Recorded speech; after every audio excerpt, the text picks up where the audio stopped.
কলা স্বাস্থ্যকর, শক্তিদায়ক আর পুষ্টিগুণে ভরপুর একটি ফল। কিন্তু প্রশ্ন হচ্ছে, সর্দি কাশি হলে এই কলা খাওয়া ঠিক হবে কিনা?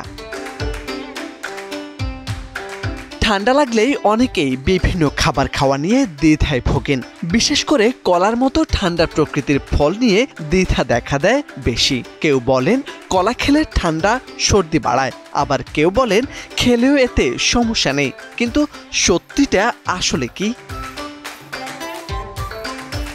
কলা দেহে শক্তি যোগায়। একটি মাঝারি আকারের কলা শরীরে 100 ক্যালোরি পর্যন্ত শক্তি দেয়। এতে রয়েছে প্রচুর পটাশিয়াম, ফাইবার, কার্বোহাইড্রেট, ভিটামিন ও খনিজ পদার্থ। এই ফল শরীরের পানি ঘাটতি পূরণেও সহায়ক।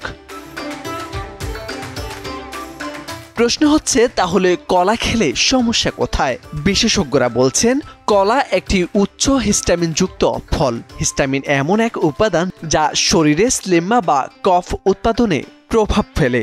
তাই যাদের কাশি, সর্দি বা শ্বাসকষ্টজনিত সমস্যা রয়েছে তাদের জন্য অতিরিক্ত কলা খাওয়া ক্ষতিকর হতে পারে।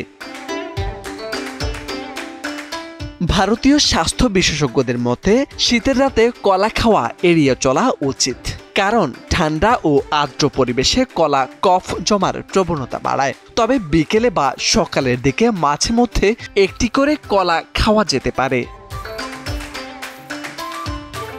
যদি 2 থেকে 3 দিনের সাধারণ সর্দি কাশি হয় তাহলে সপ্তাহে 2 থেকে 3 দিন কলা খাওয়া ক্ষতিকর নয়। তবে যদি স্লেম্মা, কাশি বা অ্যালার্জি 2 সপ্তাহের বেশি স্থায়ী হয় তাহলে কলা খাওয়া বন্ধ রাখাই ভালো।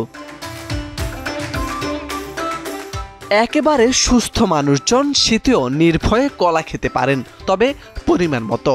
কলা শুধু শরীর নয়, মস্তিষ্ককেও সজাগ রাখে। মানসিক ক্লান্তি দূর করতে চাইলে কলা হতে পারে আপনার প্রকৃত বন্ধু।